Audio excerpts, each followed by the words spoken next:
चौथी चीज आती है इताअत। हम तीनों पे कारबंद हैं और हम ये फ़ख्रिया कहते भी हैं कि हमें निस्बत भी हासिल है और महब्बत भी है सीने में और मईयत भी है। तो हम ये कह सकते हैं कि फिर अगला इन तीनों का नतीजा क्या होना चाहिए, रिजल्ट क्या होना चाहिए? इताअत। और निस्बत के दावे में हम सच्चे, मोहब्बत के दावे में हम सच्चे कब होंगे? जब हमारी ज़िंदगी में उनकी इताअत होगी। इस हवाले से कुरान करीम ने भी एक उसूल दिया हमें। अल्लाह फरमाता है इन्न औलन नास बिइब्राहीम लल्लज़ीन इत्तबऊह। इब्राहीम की निस्बत के सबसे ज़्यादा हकदार तो वो लोग हैं जो इब्राहीम की पैरवी करते हैं। तो ये तो एक उसूल हो गया, एक पैमाना हो गया, हज़रत इब्राहीम का जिक्र आ गया। लेकिन क़यामत तक के लिए इस उसूल पे हम जिससे भी अपनी निस्बत का दावा कर रहे हैं, इसी पैमाने पे इसको परखना होगा हमें कि हम अपनी निस्बत के दावे में सादिक हैं या काज़िब हैं, सच्चे हैं या झूठे हैं। तो वो पैमाना क्या है?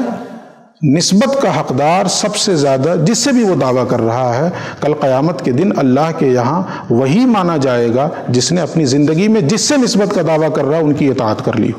इब्राहीम से निस्बत का दावा था तो वही निस्बत का हकदार होगा क़यामत के दिन जो इब्राहीम की पैरवी कर रहा। तो हम अपना ये मुहासिबा करें कि हम औलिया-उल्लाह, मशाइख और मुर्शिद गिरामी से निस्बत और मोहब्बत का दावा तो कर रहे हैं, तो हमारी ज़िंदगी में उनकी इताअत पैदा हो रही है कि नहीं हो रही? अगर इताअत पैदा हुई है तो निस्बत में हम सच्चे हैं, और अगर इताअत पैदा नहीं हो रही है तो कहीं ना कहीं मुहासिबा कर। हम ये तो नहीं कह सकते कि हम झूठे हैं, लेकिन ये कि मुहासिबा करने की ज़रूरत है, रिविज़िट करने की ज़रूरत है, हमें अपने रवैये पे नज़रसानी की ज़रूरत है। अच्छा, फिर इताअत जब पैदा हो गई, हम ये कह दें कि इताअत पैदा हुई, तो इताअत अगर पैदा हुई तो कम से कम 3 शोबों में तब्दीली आनी चाहिए। उस इताअत का असर हमारी ज़िंदगी के 3 मुख्तलिफ शोबों में और मुख्तलिफ खानों में और मुख्तलिफ जहतों में उसका असर नुमायाँ होना चाहिए। वो 3 मुख्तलिफ शोबे क्या हैं? इबादात, मुआमलात और अखलाकियात। अगर हम ये कह रहे हैं कि हाँ हम अपने मशाइख की इताअत कर रहे हैं, तो इताअत में लगे हैं, तो अब इन तीनों में देखें कि हमारे अंदर तब्दीली आई कि नहीं आई।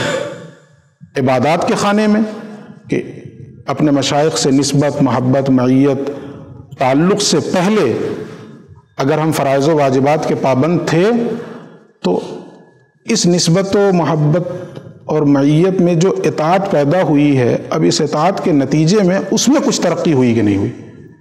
फ़राइज़ व वाजिबात से कुछ ऊंचे उठे कि नहीं उठे?